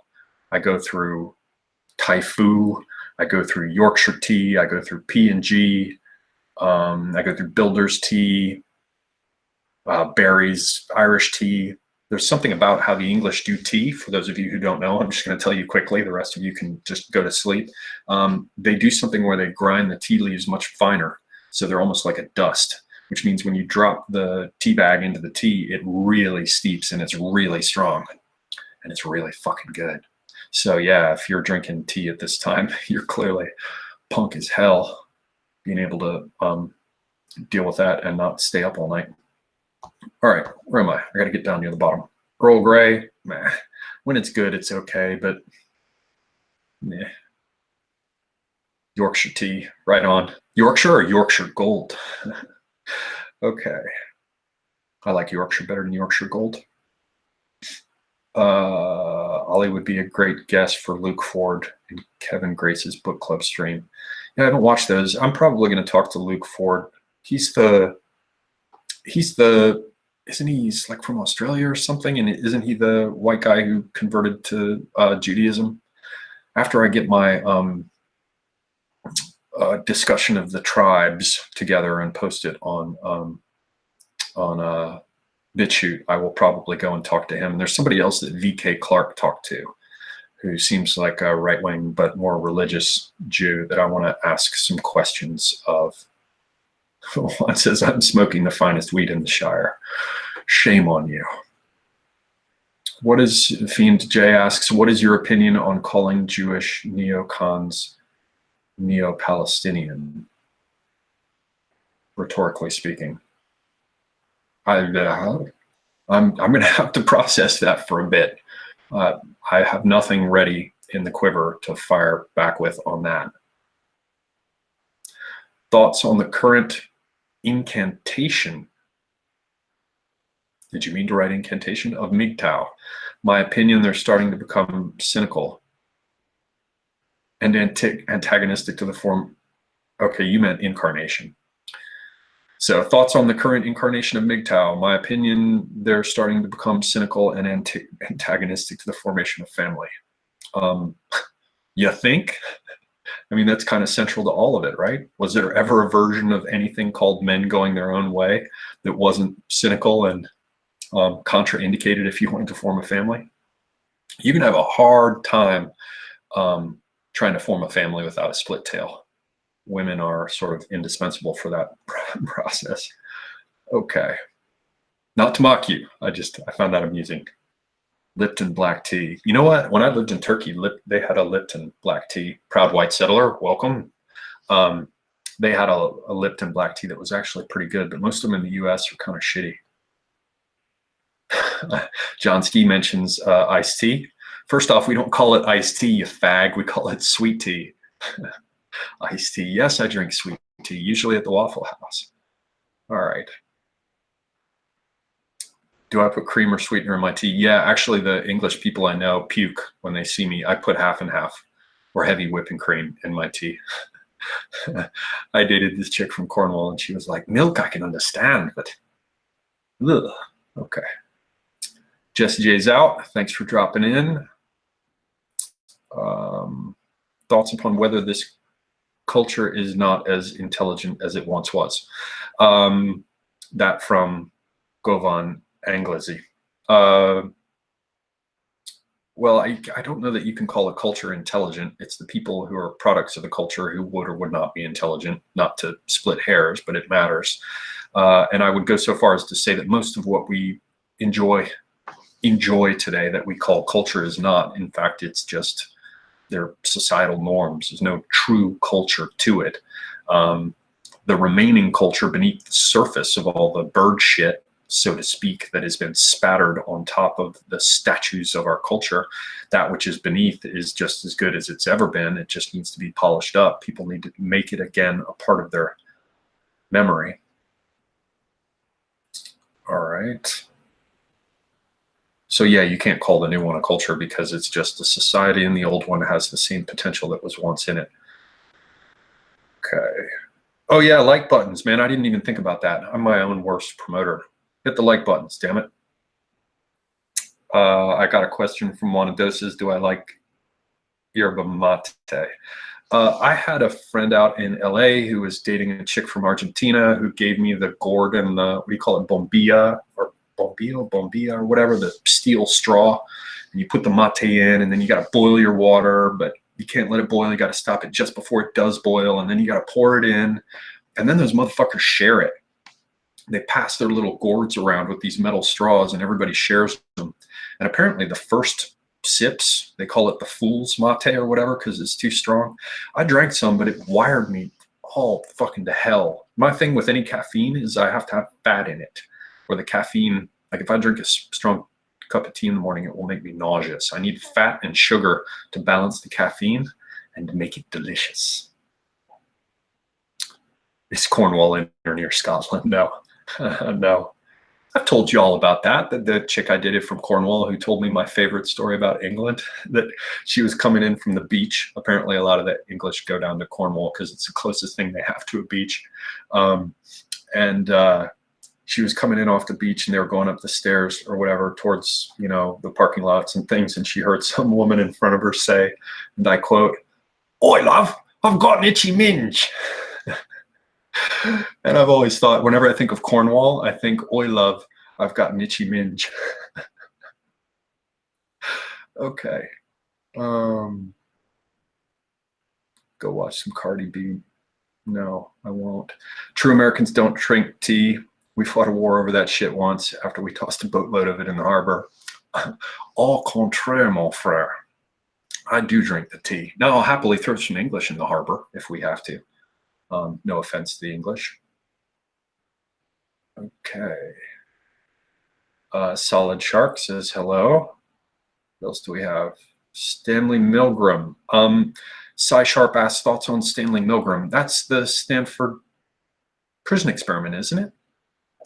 If so, I have not, I mean, I just remember the stuff, if I've got the author right, because it was mentioned to me by Tim, and he mentioned other titles. I talked about this in another live stream, like The Banality of Evil. I just remember the business of actors being hooked up to electrodes and because I haven't read it, but the anecdote was passed on to me about actors being hooked up to electrodes in this experiment, and the kids being told to up the voltage, and the people in the chairs screaming and writhing. And they found that the kids were more than happy to do it if an authority figure standing behind them said, "The experiment requires it." And they would just, hammer it down, with it seeming to them like these guys were writhing in agony, which kind of said some things about, how we operate. So yeah, I can't say much more about that because I haven't read it yet, but I'm going to have to. Chrissy, sunshine. Did you do a degree? Because I think that is when you go pure caffeine. No, I didn't. I went to, I was in gifted classes and, tested high for intelligence. And I remember I took something for Duke University to do the SAT in 7th grade, and I was in the 90-something percentile on the English side. Didn't do as well on the math side.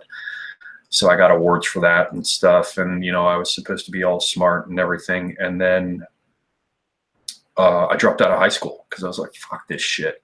I remember I had a teacher, a history teacher, a so-called teacher, and she explained to us in class one day. I'm sitting there as a freshman or something, and she's like, "Franz, in the Battle of the Spanish Armada in 1588, the English had the Spanish had large wooden ships, and the English had ships that were smaller and lighter and made of iron and steel. And they surrounded the Spanish fleet in a circle, and they left one opening, and as each one sailed out, they set fire to it." And I was like, the first fucking ironclads were the Monitor and the Merrimack, man, in the 1860s. You're full of shit. This is crazy. What are you talking about?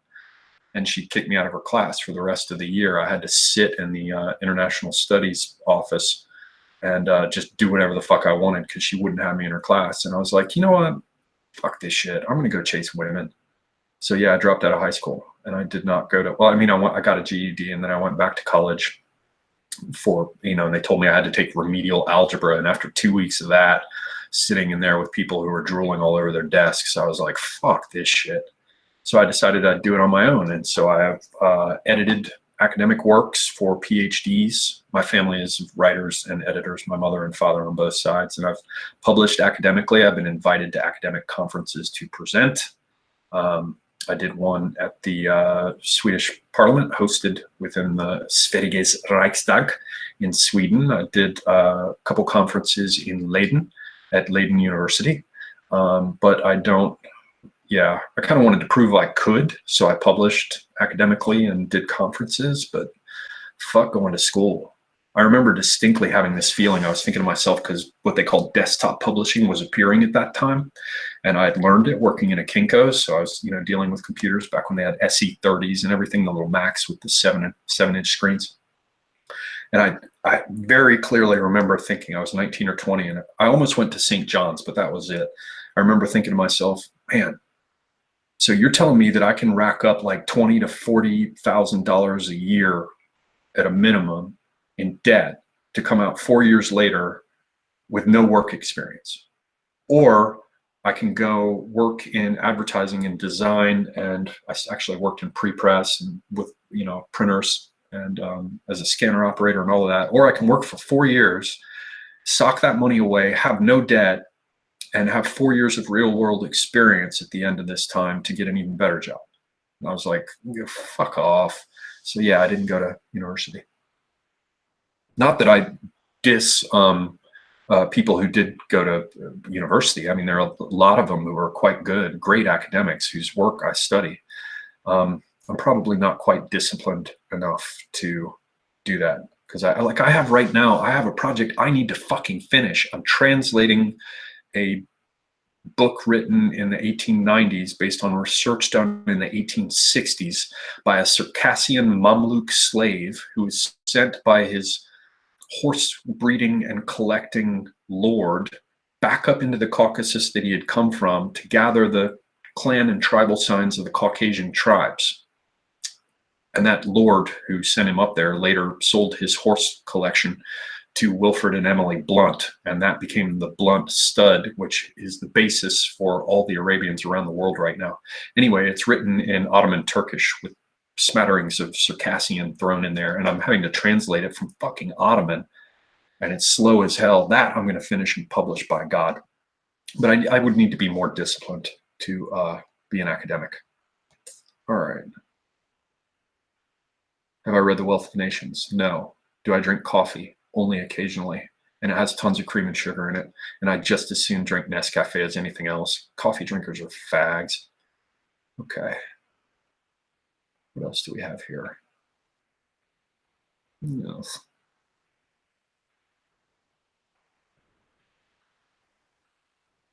You were a young guy. I love being called a young guy. School back in the day was very cheap. All right.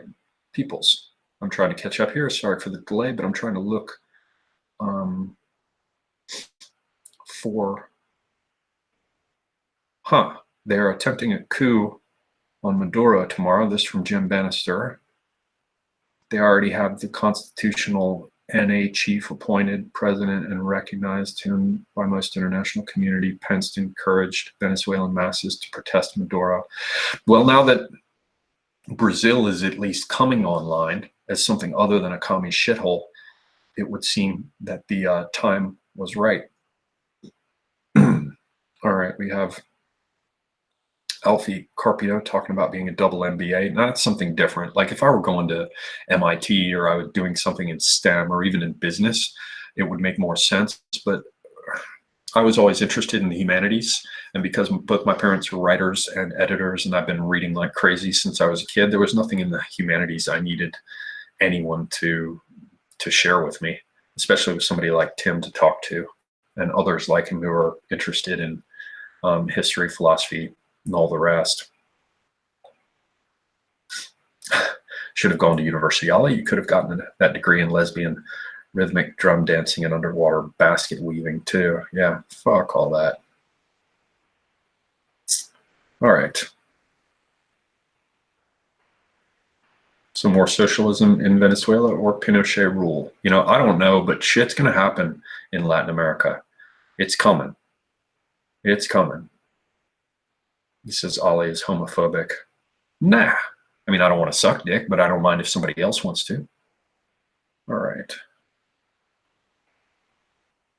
Boomer21 says the Islamic Party of Ontario has just been formed because they'll be using the UN Migration Compact as a legal means to get their Sharia law passed. Yeah, well, I wouldn't be surprised.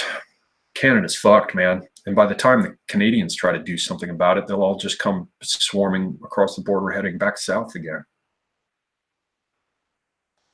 All right. Let's hope, man, Canada. Let's hope they don't go in the shithole. But I'll tell you, man, I've been treated really badly in Canada. It's the only country I've ever been to where everybody was all over me. That's why it's so crazy to me to imagine that they're just letting people walk across the border, because I went there for business. I flew from Barcelona to Vancouver to help with some branding and brand strategy stuff. And I remember coming out at the airport and I got carried into a back room and like quizzed. Like, you know, are you here to take jobs from Canadians? I'm like, I'm staying at the fucking Shangri-La. Obviously, I'm not broke, you know, because the client was paying for it. I was not paying for it. I'm like, you know, you can tell that I've got a return ticket. What is the fucking problem? And they were really nasty. They were rude as hell. The border control people, you know, in Vancouver. And then I went to Toronto for a business meeting, and I was just there for the day. Like I had a return ticket that night. I was just flying up there for a meeting, and they pulled me off to one side and wanted to ask me what I was bringing in and whether or not I was here to take jobs and whether I was ready to return. They were really fucking dicks, man. And now you can just walk across the border into Canada. Go figure. All right. Thoughts on North American Man-Boy Love Association? It needs to go away. All right. What I need to do something with what's his name, Porridge Pals, and get this crazy fucking Kiwi on there. I'll have to see if he can present and follow logical arguments. If you can, I'll put you on there. I want to hear about New Zealand, man. Okay, but I'm not talking to you by myself. I got to have someone from near to you with me. who can deal with the strange signals you people who live where it's summer when it's winter here use. All right. Yeah, whole white people taking jobs. They were really uptight about it. They really were. I'm not joking. It was like, what? What? Like, Canada? What the fuck? Anyway, Amanda Anderson says, yes, they are, and they are still paranoid about Nevadans. They have special rules for detainment crossing the border. Really? Nevada doesn't share a border with Canada.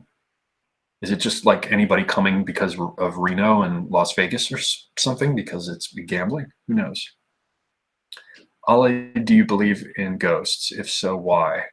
I, God, man, I believe in the possibility of presences that I think I have felt, but it is not scientifically measurable, and I have to trust my intuition.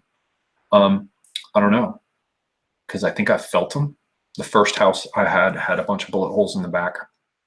It was from the 1920s, craftsman bungalow type, and some old man who was, old and single, so he was keeping hookers around, apparently brought in one that he pissed off, and so she put a bunch of holes in him with a pistol. Some of them went through the door, some of them went through the floor, and in the back of that house there was always kind of a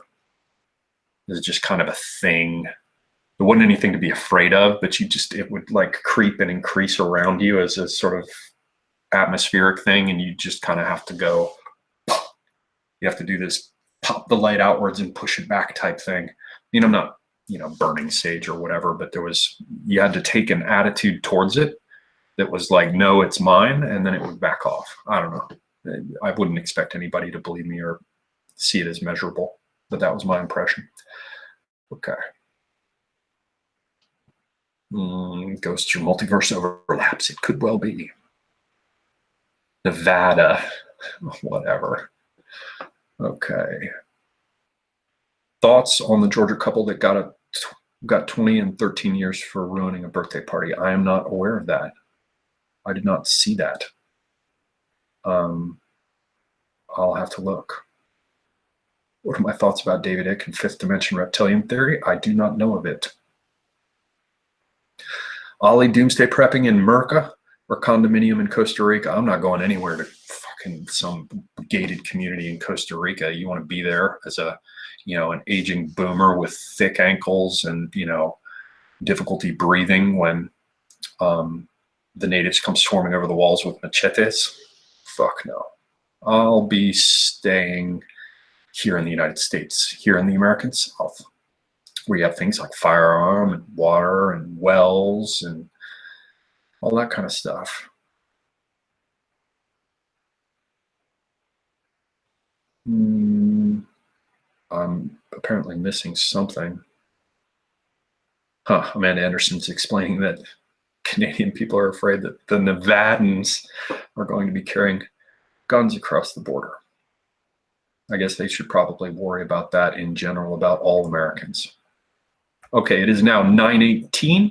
I want to cut this one at 2 hours, so you guys have exactly 12 minutes to mock, abuse me, ask questions, provide me with suggestions for things that you would like to see covered in future episodes, and the rest.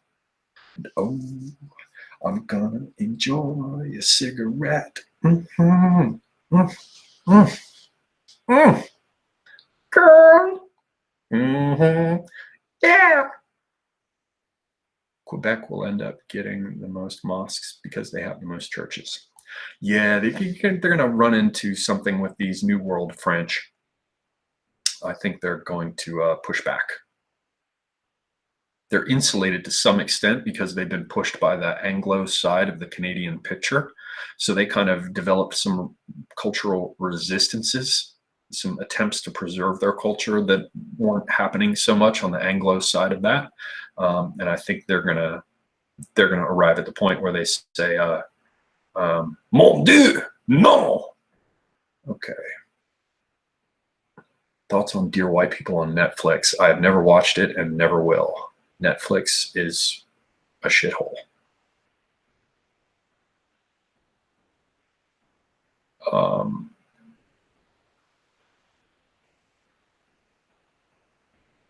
Solid Shark asked, did you know that every Native American tribe's name is translated to a reptile creature? I did not.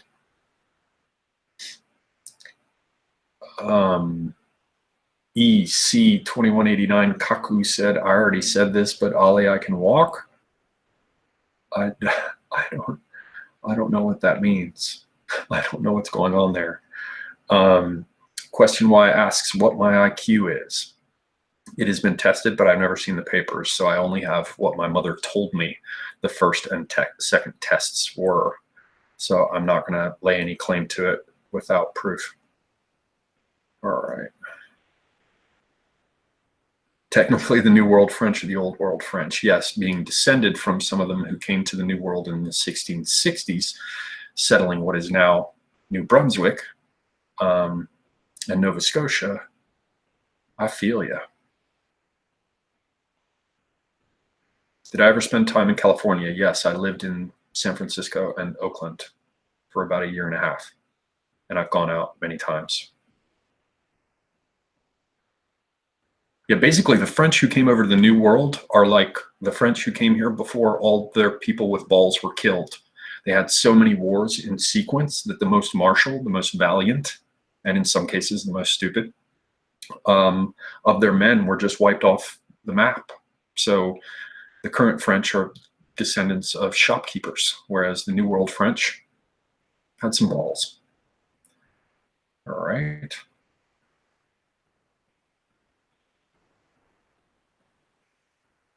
Taryn Marine says I can probably get down where I want to be vis-a-vis cigarettes if I roll my own. I've rolled my own right now already. Oh, Dr. Strangelove, shit. My IQ test came out to 131. Is that good? I don't know as much about IQ, but I would imagine it is. I mean, the average is what, like 100 in the US, right? So that means you're a smarty pants. Mr. Licks Me in the house? I don't know what that word is, but now I begin to think about the name Mr. Licks Me, and it makes me think of like a chick with like a Kool-Aid mustache and a lollipop in one hand and grass stains on her knees saying, Mr. Licks Me. Maybe it's because I'm bent or broken. In fact, I know that I'm bent or broken, but what the hell does that name mean? Welcome, in any case.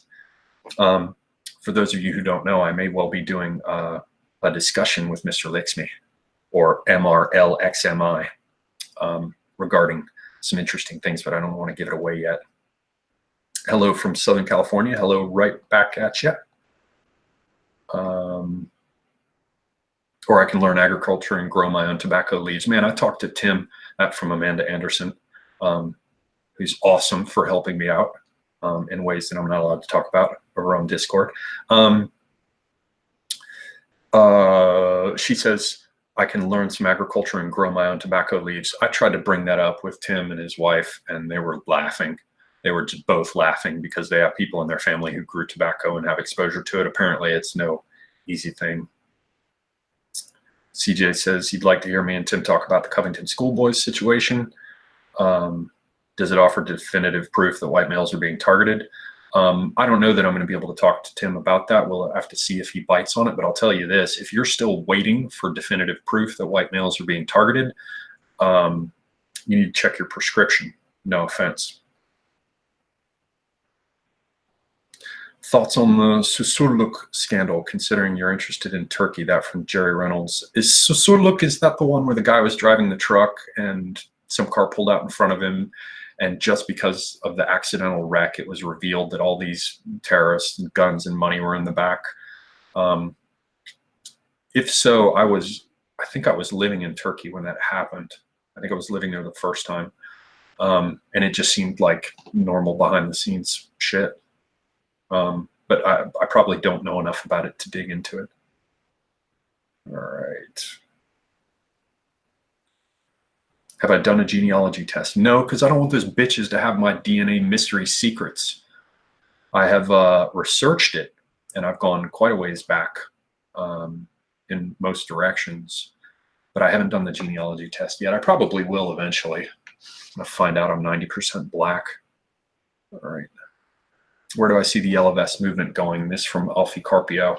That depends on who ends up owning the revolution. I still think it's in question. The left, there's a revolution that wants to start, and I think two parties are fighting over who gets to own it. And that bodes well for it getting bigger because both parties are pushing to make it happen. But I don't know that anybody can say anything about its trajectory because two people are trying to say it's theirs, so to speak. Two sides. Oh, lick me, mister. God. What do you think of the best ever movies? Well, I mean, Conan the Barbarian, of course, which is kind of shitty, but it's still one of the best movies ever. Tell me, Conan, what is best in life? To crush your enemies, see them driven before you, and to hear the lamentation of the women. All right. Grow your own tobacco. Well, we'll see. Ali's a new Brazilian. Yeah, keeping the DNA to myself, I agree. Licks me, Mr. Licks me.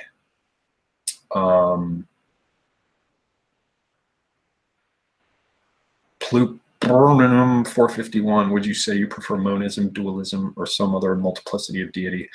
I tend to go in the direction constitutionally towards my innate nature tends to dig the idea of pantheism. But the problem is that you have to balance against all that is not. And that's, where it gets interesting, because God would presumably be all that can be, as well as all that cannot be, not to mention the Cusan, as in Nicholas of Cusa, or Cus, as Tim has brought up, the infinite maximum and the infinite minimum.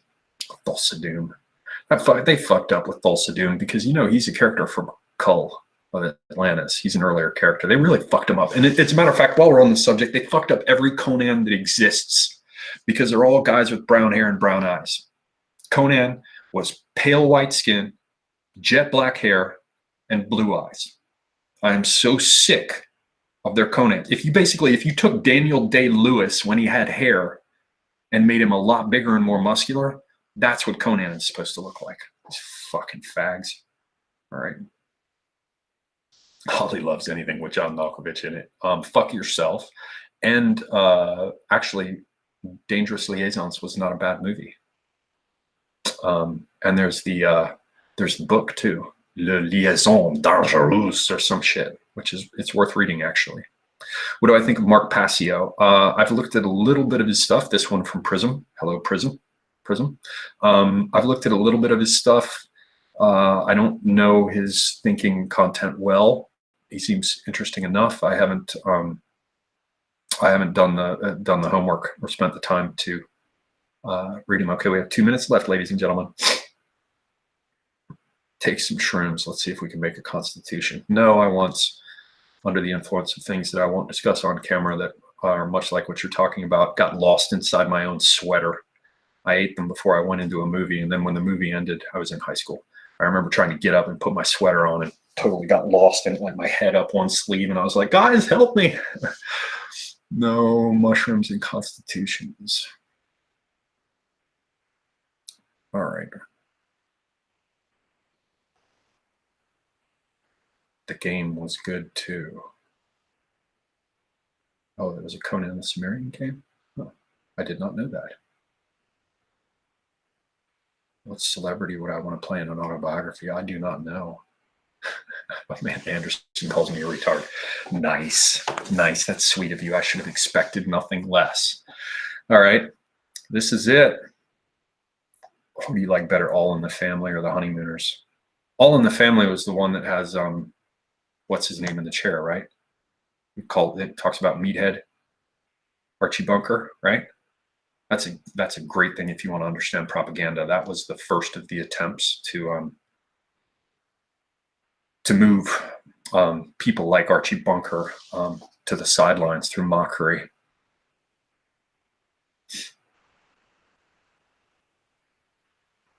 All right. I don't know what MRLXMI is talking about. Although I still do kind of look a little bit like Robert De Niro when I do my Robert De Niro face, which I guess I will do for you and then wrap this. This is the, oh yeah, Black Sabbath. Rocket engine burning fuel so fast, up into the night sky they blast. Through the universe the engines whine. Could it be the end of man and time? Yes. Okay, so I'm going to do my Robert De Niro face, and then am I a mod or a rocker? I was a death rocker. And then I'm going to go, because I'm just going to be here forever. Thank you all for showing up, listening, checking out the books that I shared with you. Look back through them, consider getting some of them. I don't get a penny for you guys buying them because this isn't a promo or you use the Amazon link type thing. Do check them out. They should be interesting. Feel free to hit me in the comments section of the various videos. Oh, I have to put these, I was asked, I have to enter these in the description box. I will do that as soon as I get this done, after I make a thumbnail for this. What the hell was I talking about? I'm confused. I have to make a Robert De Niro face. Oh, I have to say thank you all. And hopefully I will be able to schedule something soon with Tim. Don't forget that I will be doing a clip of an interview, a discussion with Jared from The Great Order and Jason from No White Guilt, Friday the 25th, this Friday at 4 p.m. Eastern Time. And is there anything else? As usual, follow me on Twitter, follow me on Minds, follow me on Gab. There's a Discord server, and there are analogs for both A Safer Space and Semiagog over on BitChute. That's it. And what else? Oh yeah, Robert De Niro face. I got to learn how to say something. I can't imitate his voice, but if you want to do a Robert De Niro, you got to do this mouth thing.